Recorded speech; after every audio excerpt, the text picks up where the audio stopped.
दोस्तों आप सुन रहे हैं वॉल्यूम 14 नीट का रिवीजन सीरीज है ये।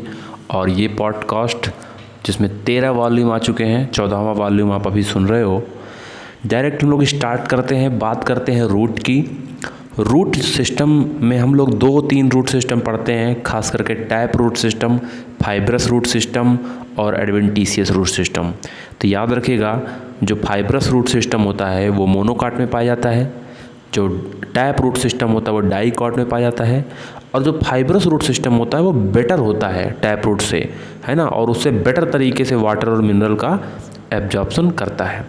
प्लांट जो होते हैं वो एनुअल, बाइनियल, पेरिनियल तीनों तरह के होते हैं, ठीक है। और एनुअल बाइनियल प्लांट जो होते हैं वो मोनोकार्पिक प्लांट होते हैं, जो कि अपने ज़िंदगी में एक बार ही पैदा करते हैं फ्लावर, उसके बाद डाई हो जाते हैं। और पेरिनियल प्लांट जो होते हैं वो क्या करते हैं, मेनी ईयर्स तक जिंदा रहते हैं, मेनी ईयर्स तक बने रहते हैं, ठीक है, कई बार करते हैं।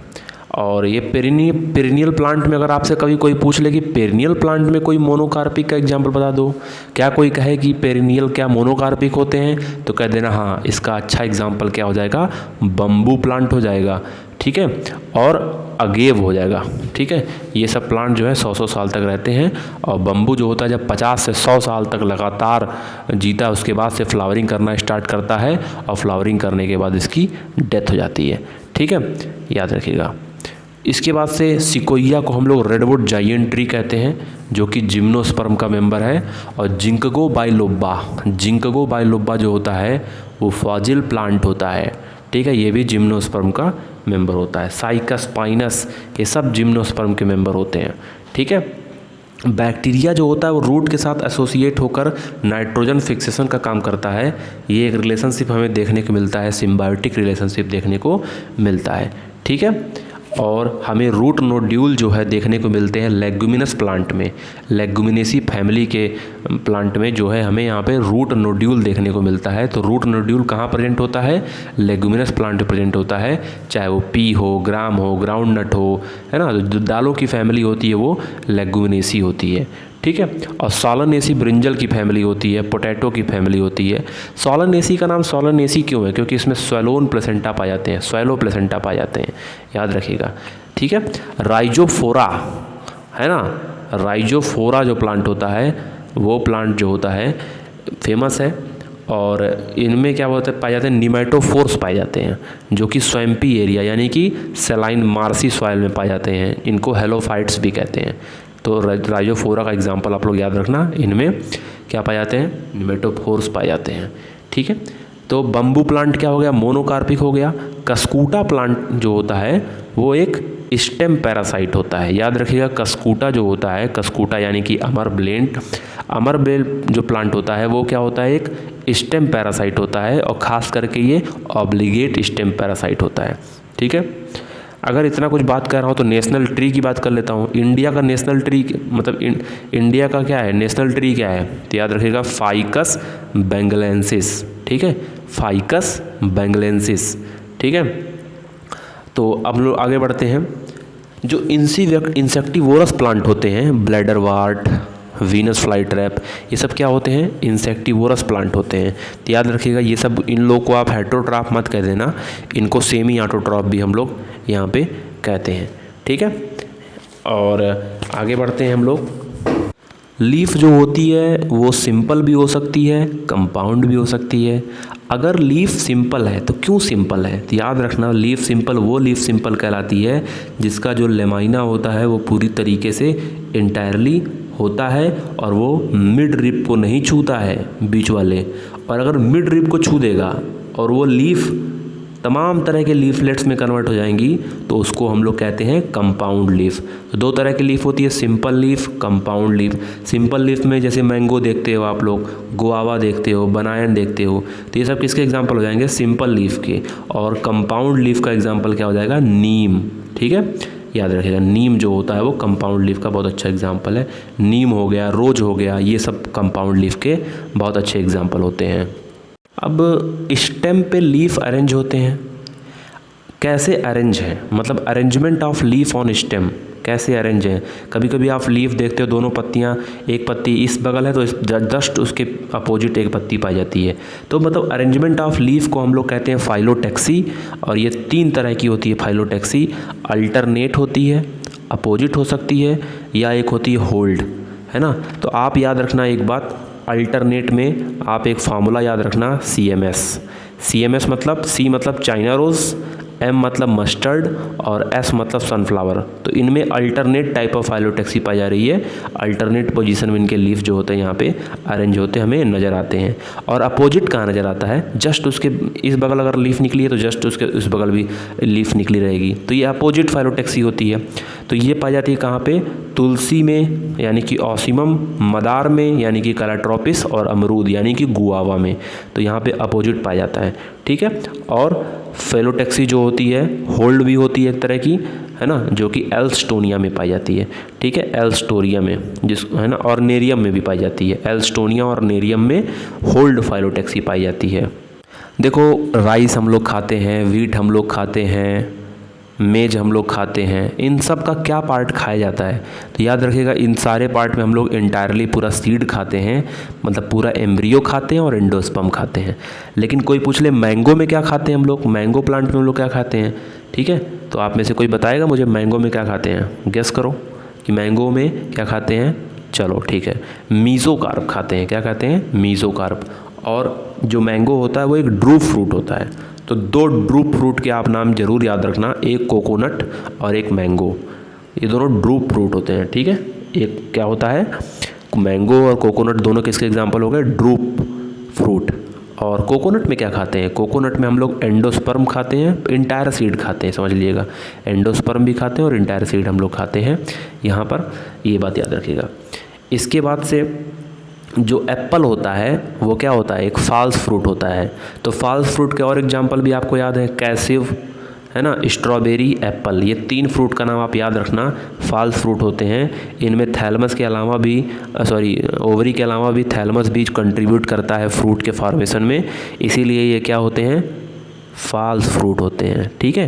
जब ओवरी से फ्रूट डेवलप हो तो वो ट्रू फ्रूट कहलाता है, और जब अदर देन ओवरी डेवलप हो, कोई और पार्ट इंक्लूड करे तो उसे हम लोग फॉल्स फ्रूट कहते हैं, ठीक है।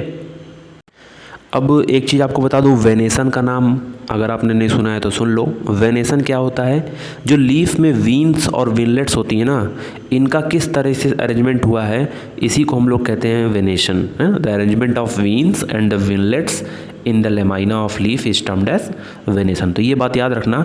और वेनेसन 2 तरह के होते हैं, तो एक फॉर्मूला मैं आपको बता देता हूँ, डॉक्टर और मेंबर ऑफ पार्लियामेंट। डॉक्टर मतलब D फॉर डाइकॉट और R फॉर रेटिकुलेट। तो डॉक्टर को DR ही तो लिखते हैं, तो डाइकॉट रेटिकुलेट वेनेशन होता है। और मेंबर ऑफ पार्लियामेंट यानी कि MP, M for monocot, P for parallel. तो याद रखना, डाइकॉट में रेटिकुलेट होता है। आप कहीं भी आपको रेटिकुलेट वेनेशन नज़र आए, जैसे मैंगो में आपको रेटिकुलेट वेनेशन नज़र आएगा, ठीक है, उसी तरीके से आपको सारे मोनोकॉट में पैरेलल वेनेशन नज़र आएंगे। आप हर लीफ को ध्यान से देख सकते हो, ठीक है। 2 प्लांट के मैं नाम ले रहा हूँ, एक प्लांट का नाम है ऑक्जेलिस और दूसरे प्लांट का नाम है दूब ग्रास यानी कि साइनोडॉन डेक्टिलॉन, है ना। ये सब एरियल मॉडिफिकेशन इनका होता है स्टेम का, याद रखिएगा स्टेम का, इसीलिए इसको हम लोग क्या कहते हैं, रनर। ऑक्जेलिस और दूब ग्रास जो होता है वो सब एरियल मॉडिफिकेशन होता है स्टेम का, और इसको हम लोग क्या कहते हैं, इसको हम लोग रनर कहते हैं, रनर, याद रखिएगा। अरे कभी आपसे अगर पूछ ले कि जो थॉर्न होता है, जो कांटा निकला रहता है स्टेम में, जो कांटा निकला रहता है थॉर्न कहते हैं उसको, वो कहाँ से डेवलप होता है, तो तुरंत आंसर लगाना, एक्सिलरी बड। एक्सिलरी बड, थॉर्न कहाँ से निकलता है, थॉर्न क्या होता है, स्टेम में होता है, और ये कहाँ से डेवलप होता है, एक्सिलरी बड से डेवलप होता है। पोटैटो सुनते ही होगे, पोटैटो जो होता है वो स्टेम का मॉडिफिकेशन होता है, इसको हम लोग ट्यूबर कहते हैं, ठीक है। और वही ट्यूबर जो होता है आगे इसको वेजिटेटिव प्रोपोगेशन में हेल्प करता है, ठीक है। और पोटैटो में आप उसकी आंखें भी देख सकते हो, वो आंखें एक्चुअली होती क्या हैं, एक्सिलरी बड होती हैं, ठीक है, एक्सिलरी बड, याद रखिएगा, ठीक है। और बहुत सारे ऐसे एग्जाम्पल आप लोग देखते हो, कॉर्म, हो गया आपका, पोटैटो तो हो ही गया, ज़मीन खंड हो गया, कोलोकेशिया हो गया, ये सब स्टेम के मॉडिफिकेशन होते हैं। अच्छा, आपसे कोई पूछ ले जो जिंजर होता है उसमें एडिबल पार्ट क्या होता है, क्या खाते हैं हम लोग जिंजर में, तो बता देना हम लोग राइजोम खाते हैं। क्या खाते हैं? राइजोम। अपना फेवरेट फ्रूट तो मैं भूल ही गया, जो मेरा फेवरेट फ्रूट है बनाना, है ना। दिन भर में हम सभी लोग बनाना हमेशा खाते हैं। बनाना में क्या खाया जाता है? बनाना में मीजोकार्प खाते हैं और हम लोग एंडोकार्प भी खाते हैं।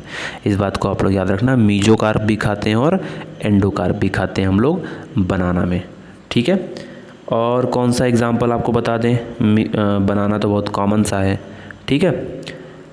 इसके बाद से आपको मैंने मैंगो बता ही दिया, मैंगो में मीजोकार्प खाते हैं हम लोग, ठीक है। और टोमेटो में याद रखिएगा, टोमेटो में हम लोग पेरिकार्प और प्लेसेंटा 2 चीज़ें खाते हैं, ठीक है। और लीची में मज़ा आता है ना लीची खाने में, लीची में हम लोग एरिल खाते हैं। एनसीईआरटी में एरिल भी दिया हुआ है। लीची में हम लोग क्या खाते हैं? एरिल खाते हैं, ठीक है। एक 3 फैमिली आपके कोर्स में डायरेक्ट दी हुई है, 2 इधर उधर की दी हुई है। तो एक फैमिली है लिलिएसी, है ना। लिलिएसी एक मेरी फेवरेट फैमिली है, लिलिएसी। लिलिएसी का मेंबर जो है वो ट्यूलिप है ना। ट्यूलिप जो है लिलिएसी का मेंबर है, बहुत इंपॉर्टेंट मेंबर है। आप फ्लावर जानते हो, ट्यूलिप, ग्लोरियोसा, ये दोनों किसके मेंबर हैं? लिलिएसी के मेंबर हैं। और सेकंड इंपॉर्टेंट है कॉल्चिसीन। कॉल्चिसीन बहुत इंपॉर्टेंट है। कॉल्चिसीन एक एल्कालॉइड होता है, याद रखिएगा। इसको ऑब्टेन किया जाता है जिस प्लांट से, उस प्लांट का नाम होता है कॉल्चीसियम ऑटोनॉमले, है ना। तो ये क्या करता है? ये माइटोटिक इन्हीबिटर होता है, माइटोटिक पॉइजन होता है एक तरीके से कह सकते हैं। तो यहाँ पर यूज किया जाता है ना, पॉलीप्लॉइडी इन प्लांट इंट्रोड्यूस करने के लिए वहाँ पर। तो ये पॉलीप्लॉइडी कास्ट करता है, इसीलिए इसका यूज़ हम लोग करते हैं। किसका? कॉल्चिसीन का। कहाँ से निकालते हैं? है ना, कॉल्चीसियम ऑटोनॉमले। और ये किसका मेंबर है? लिलिएसी का मेंबर है। इस बात को याद रखना, किसका मेंबर है? लिलिएसी का। फिर बहुत सारे आप सुनते हो, allium sativum, allium cepa, aloe vera, ये सब जितने भी हैं आपके, एलोवेरा, प्याज, लहसुन, ये सब किसके मेंबर हैं? लिलिएसी के मेंबर हैं। और लिलिएसी में कौन सी एक कंडीशन खास पाई जाती है? पेरियंथ कंडीशन, ठीक है। इसमें आप कैलिक्स और कोरोला के बीच में डिफरेंस बता नहीं पाओगे। इसी कंडीशन को हम लोग क्या कहते हैं? टेपल कहते हैं। टेपल क्या कहते हैं? टेपल। अच्छा, ये जो राइस, व्हीट, ये सब जो खाते हैं, ये किस फैमिली के मेंबर होते हैं? तो याद रखिएगा, ये सब ग्रैमिनी यानी कि पोएसी फैमिली के मेंबर होते हैं। तो आपके फर्स्ट चैप्टर ऑफ एनसीईआरटी में लिखा है पोएसी। व्हीट का कौन सा फैमिली होता है? पोएसी। ऑर्डर क्या होता है? पोएल्स, है ना। तो हमारे एशिया का सबसे मोस्ट फेमस क्रॉप क्या है? राइस ही तो है। और राइस जो है इंडिया में सेमी ड्वार्फ वैरायटी आई थी 1966 में, जया और रत्ना नाम से वैरायटी इंडिया में लॉन्च हुई थी, जो कि सेमी ड्वार्फ वैरायटी थी, है ना। और व्हीट कब लॉन्च हुआ था? 1963 में। वैरायटी का नाम क्या था? कल्याण सोना और बताओ सोनालिका और कल्याण सोना, ठीक है। और इंटरनेशनल राइस रिसर्च इंस्टीट्यूट कहाँ पे है? तो याद रखिएगा, ये कहाँ पे? मनीला में। मनाली मत बोल देना, मनीला में है। फिलीपींस की राजधानी है, फिलीपींस में है, ठीक है। और उसी का देखकर इंडिया में भी बनाया गया इंडियन राइस रिसर्च इंस्टीट्यूट। ये कहाँ पे है? तो याद रखना, ये असम में है ना। तो इस तरीके से व्हीट और गेहूँ की पैदावार को भी बढ़ाया गया था। व्हीट की पैदावार को कितना कर दिया गया था? तो 11 से 75 मिलियन टन कर दिया गया था। और राइस की पैदावार को 35 मिलियन टन से 89.5 मिलियन टन कर दिया गया था। भाई 1960 से लेकर 2000 तक इतनी बड़ी संख्या में पैदावार बढ़ाई गई, क्योंकि पॉपुलेशन भी तो आपकी, जब देश आज़ाद हुआ था 1947 में, तो पॉपुलेशन आपकी थी 35 करोड़। और सन 2000 में आप लोगों ने पहुंचा दी उसको कितना? 100 करोड़। और अभी 2021 में कितनी है? 140 करोड़। भगवान ही मालिक है। Good night, goodbye, good morning. Okay.